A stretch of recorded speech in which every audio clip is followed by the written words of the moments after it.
ஒரு ஏலவல் முடிச்ச ஒரு பெண், ஏலவல் முடிச்ச ஒரு பெண், மகரமான ஆணுடைய துணை இல்லாம மேல் படிப்புக்கு வெளியே சென்று வரக்கூடிய ஒரு பெண். ஒரு நாள் தாய் தன்னுடைய மகளுடைய அதாவது ரூம திறந்து பார்க்கிறா, டேபிள்ல ஏசுட போட்டோ. தாய்க்கு இதனுடைய பாரதூரம் விலக இல்லை. என்னுடைய வீட்டுள்ளுக்க இந்த போட்டோ, இந்த படம் எப்படி வந்துச்சு, இதை யோசிக்கிறதுக்கு தாய்க்கு ஈமானுடைய தர்பியாக்கள் கொடுக்கப்பட்டில்லை.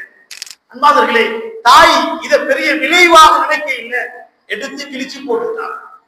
சில நாட்கள் கழிஞ்சு சென்று கொண்டிருக்கின்றது.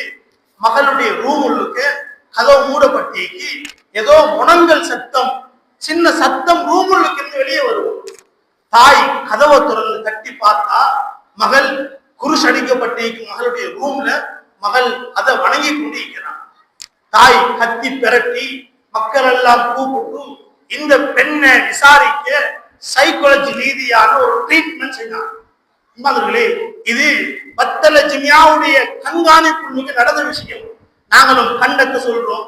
இப்ப இந்த பெண்ணை, இந்த குமரி பெண்ணை விசாரிச்சா இந்த பெண் சொல்றா, 5 வருடம் நான் இஸ்லாத்தை விட்டு வெளியே போயிடுச்சு. 5 வருடம் இஸ்லாத்தை விட்டு வெளியே போயிடுச்சு. எனக்கு என்னுடைய கணவனுடைய அந்த வற்புறுத்தல், இப்ப நான் ஏற்றுக்கொண்டிருக்கக்கூடிய இந்த மார்க்கத்தை மறைமுகமாக வைக்க இயலாம். இப்ப நான் பகிரங்கத்துக்கு கொண்டு வரணும். நான் என்னுடைய வீட்டுள்ளுக்க கொண்டு வந்து கிட்டத்தட்ட 4 மாதங்கள். அன்பாதவர்களே, இந்த பெண் சொல்றா, இந்த குமரி பெண் சொல்றா, நான் திருமணம் முடிச்சு கிட்டத்தட்ட 3 மாதங்கள். யாரை திருமணம் முடிச்சிருக்கின்றால் கேட்கப்பட்டது.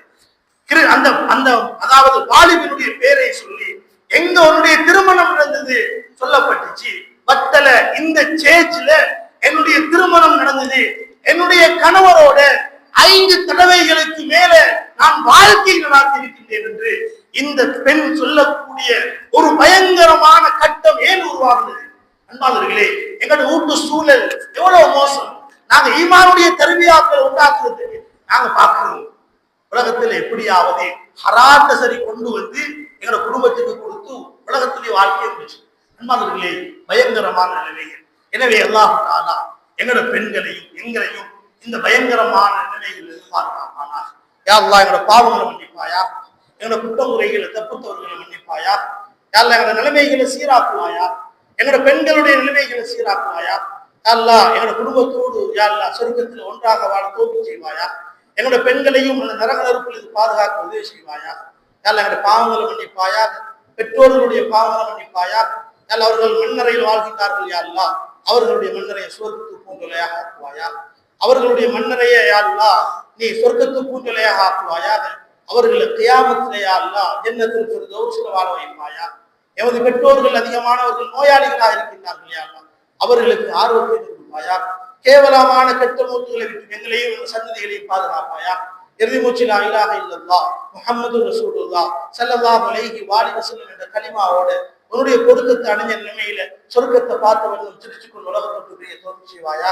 ஆமீன் ஆமீன் யா ரப்பல் ஆலமீன். வ ஆகிரு தஅவானா அல்ஹம்துலில்லாஹி ரப்பில் ஆலமீன்.